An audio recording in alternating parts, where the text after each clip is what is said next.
Okay, this is my review on the Hatsan Jet 2 22 caliber. Yeah, I have two of them. Just got this one today from Amazon because this one came broken. So, I have shot them. They are really cool. I like them, uh, especially because I'm left-handed and the cocking lever is on the left side, so that's wonderful. But anyways, I'd be careful if you're gonna buy one of these. This one came with a bad main seal for or the valve wouldn't close. The seal in the valve was leaking. You can see it's holding air now. I got about 100 bar in it, but I didn't know you could fix it. So I called up Amazon because I bought it off through Amazon, and I said, "Hey, look, it's broke. It won't hold air." I said I would like to return it and get a new one. And after a few minutes of talking, the lady asked me a few questions what was wrong with it. I told her, I said, it just leaks air and won't hold air, and I don't know why. I've done everything by the book. And she talked to a manager, and she said, we're shipping you a whole new one, which is this one. And I asked her, well, what do I do with this one? And she told me, she said, I could fix it or I could throw it away because they didn't want it back. And well, after watching some videos and looking at it, you can in fact fix it, and they do send you a replacement seal for that valve. And what you would do is there's a screw here and a screw right down that side. You take them out and then pull the barrel off. Then you could spin these. You can spin this loose and it'll come off, and so will this one. Once you do that, you have to take this off, which is a screw right here. And then when you take that off, this right here is held on by 4 screws up in here. And that gets you to your valve. The valve is right in here in this because it goes in. And what you do is once you take the 2 screws off, it'll pop this plate off, and then there's another plate. It's about this long. It goes inside, and that's what the valve is in.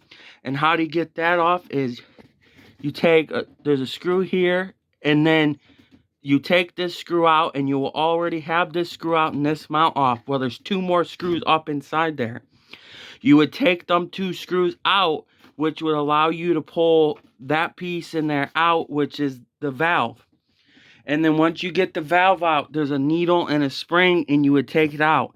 And I took the little Allen wrench that came with it and put it through this side and knocked the valve seal out. I pushed it out and literally got the other one that came with it, put it in, put the needle back in, put the spring back on, and you literally put it all back together. You would put this back in, put the 2 screws in, and then you'd put this on, put the 4 screws in, then put the barrel on, which you would put that screw in and the screw on the other side in right here. And then you would screw this one on and this one on.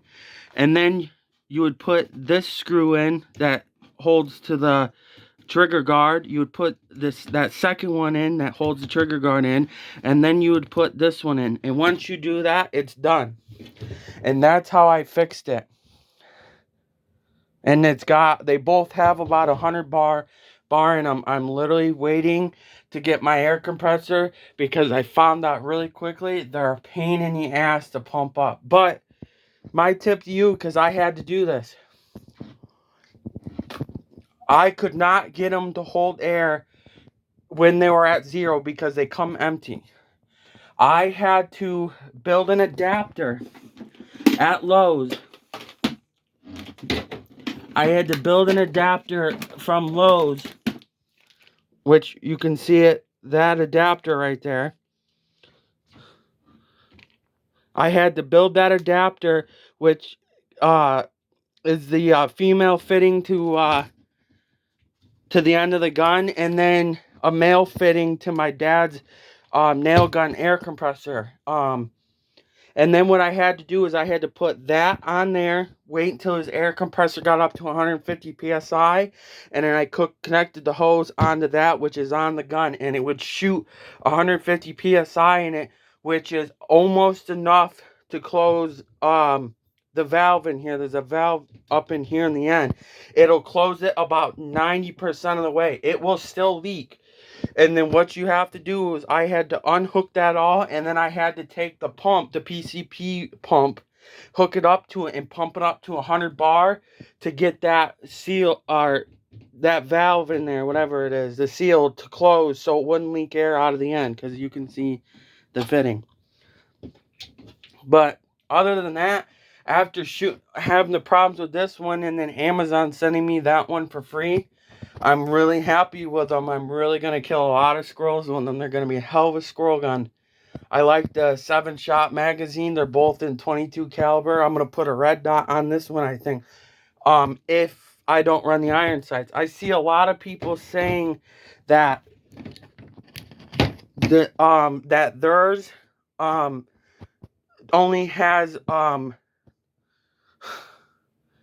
the up and down adjustment, which is for the different yardage you can sight it in, and not windage adjustment, which is not true. If you take it up, there's a little screw right there, just behind the front sight. If you take the screw all the way out, which you can see I did because mine's sitting to the way to the left now. If you take it all the way out, you can slide the front sight left or right, which will do your windage, and then this will do your elevation up and down. So I think I might do that if I don't put a red dot on it. I don't know yet. I'm gonna, once I get my pump so I can get it up to the 250 bar it requires, I'm gonna shoot them both. That one's gonna keep the scope on it, but I'm gonna shoot that one and see if I want to put a dot on it or not. But I'd give it an honest review. I'd give it a 4, just because they should not come broken. I should not have to replace parts in it when it's brand new and I've literally never shot it. And like, I question, why does it come with new seals and stuff? Like, do they go bad easy? Like, it just annoyed me that I got this one and the valve in here wouldn't hold air. It was just blowing it out the barrel.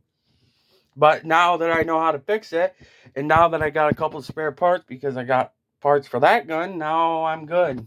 But that's my honest review.